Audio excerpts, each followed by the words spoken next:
I'm joined now by photographer Bayan Yunus.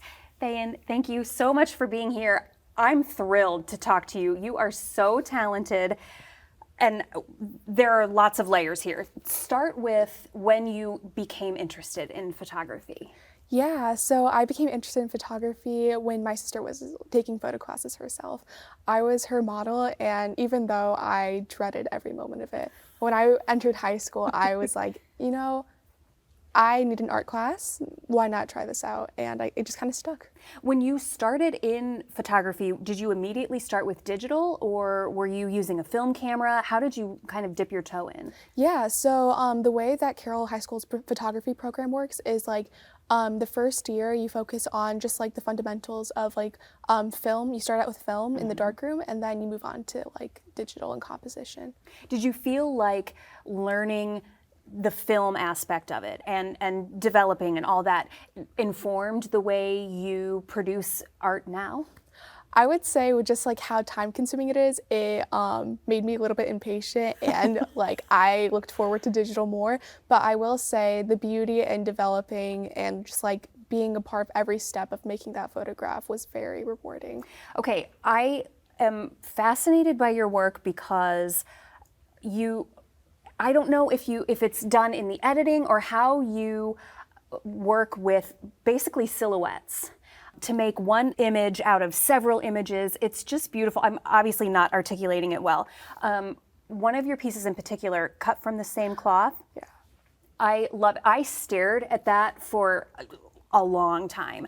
It's so beautiful. I want to know how you executed it, but before that, I want to know what gave you the idea.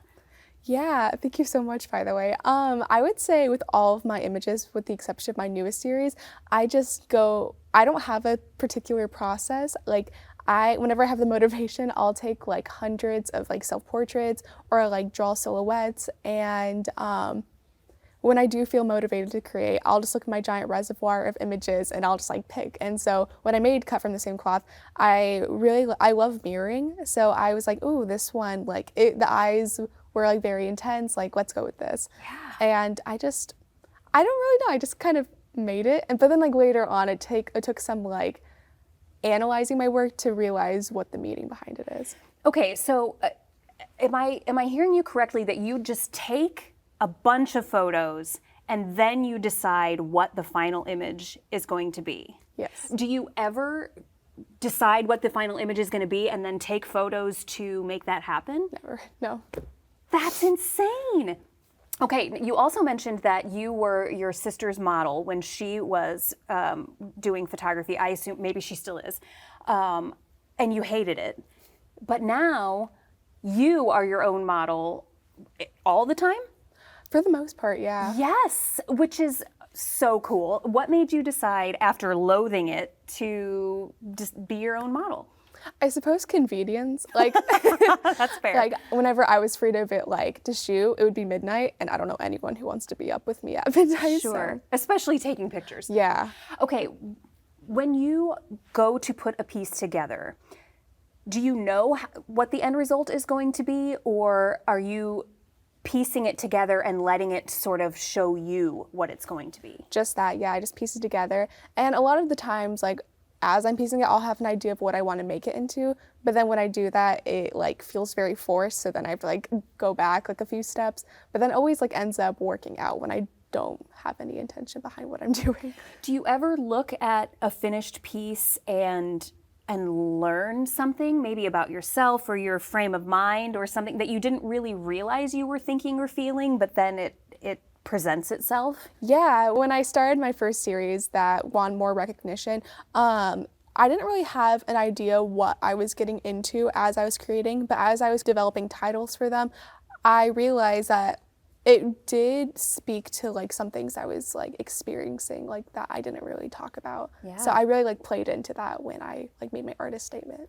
Did you want other people to feel those same things, or was it enough for you to just have that catharsis of getting it out?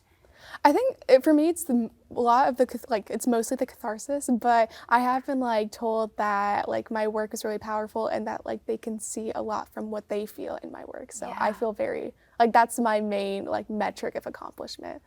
Yeah. So you haven't been doing photography for long, but you are so accomplished. You have won many awards. Tell me about what that's like, how that changes things, or does it? Yeah, so up until my senior year, actually, I did not anticipate, like, I didn't have the intention of continuing on with photography past high school. Like, I just figured it was fun. But when I started winning awards, I realized that there was merit behind what I was doing, and that, like, if I did want to pursue art, like, I have what it takes. But really, in reality, like, when I look back, a lot of the things that influenced my decisions of what I want to do in the future was, oh, like, this could make enough money to start making art on the side. So if I could just make art to begin with and have that be my occupation. Yeah. Yeah. Okay, tell me a little bit about your process. So we established that you take lots of photos and then you put them together, but the putting them together sounds easy, and I realize it is absolutely not. So I imagine that's a Photoshop process. Yeah. Tell me a little bit about that. So a lot of the times I'll have open easily a few hundred images, and I'll just, like, sift through, I'll edit a few, just, like, touching it up, and depending on what I like, I'll, like, I won't save, I'll just, like, exit out a bunch of, like, things that I edited, and I'll stick to, like, maybe the 5 or 6 things that I like.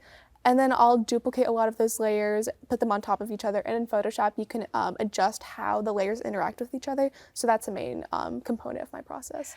Is that something you learned at Carroll, or did you teach yourself, or how did you learn? I mean, Photoshop is completely foreign to me, so how did you learn? So my teacher, Nicole Croy, she makes an effort to make sure that we know, like, the ins and outs of Photoshop. She makes us just, like, explore it on our own, and depending on what we gravitate towards, I've noticed in a lot of other people's works, that's what, like, we tend to incorporate into our work. Yeah. Okay, what is next? Do you your next series, are you the subject, or are you changing gears? What does that look like for you? So I don't know. I do know that I want to incorporate photography somehow. I'm thinking documentary photography, and I just, like, want to put myself in a different environment. Sure. And just, like, photograph what I see, if that makes sense. Like, Yeah. But I feel like it sounds more boring than, like, how I envision it. But it'll come together, hopefully. So do you walk through the world now trying to put together a finished piece out of all of the things you see, which is sort of the way you work in terms of taking photographs and putting them together? Is that how you function now, looking at all of these different pieces of the world? Yeah, a lot of whenever I think about, like, what my next piece is going to be, a lot of it tends to, I get my inspiration by, like, little things I see. But now that I'm being more intentional about how I put my pieces together, before I didn't really view the world that way. But Yeah. When you say now you're being more intentional, was that intention there when you were creating your first series that was so renowned? I guess each, like, series that I've made displays a different part of my life that I'm experiencing. So, like, before, I had really no idea how I viewed myself, and so that piece really helped me piece those things together by forcing me to be introspective, especially in terms of, like, articulating how those pieces connect. Now that, like, I understand myself more through that series, I'm exploring different, like, influences of my life that don't necessarily concern me specifically, but, like, whether it's family members or, like, culture, I want to start focusing more on that. Yeah, which I imagine would be absolutely fascinating. Tell me what the hardest part of creating is. I think the hardest part is when your mindset focuses on how people will view your work rather than how you view your own work. So something that I struggled with in the beginning was, what would other people think about my work? Yeah. And that kept me stuck for a long time. So when I stopped caring what other people thought, like, my work really started to transform. Yeah. And so I would say, like, for anyone who, like, wants to pursue art or just makes art in general, not to get discouraged by other people. I feel like when I look at your work and I think of myself as a young woman your age, I would not only be concerned about what other people think of my work, but I would also be concerned about having myself as the subject because it feels so vulnerable. It feels like you aren't just presenting this work to the world, you're presenting yourself, figuratively and literally. Did you get that sense? Was that scary, or was it more just about the art itself? I think that's a big part of it too, because something that I was told like by my parents jokingly, but I know they kind of meant it, is like, don't you think people will think you're kind of self-centered, just like focusing everything on yourself? And I'm like, well, that's kind of the point with my work. So see, that's not, I don't know that would have been my concern, but just that it just feels like very exposed. Again, as you mentioned, that you are sort of laying out your different emotions and states of mind in these pieces. You are brave and beautiful and fantastic, and I cannot wait to see what you produce in the future. Thank you so much for sitting down with me. thank you for having me.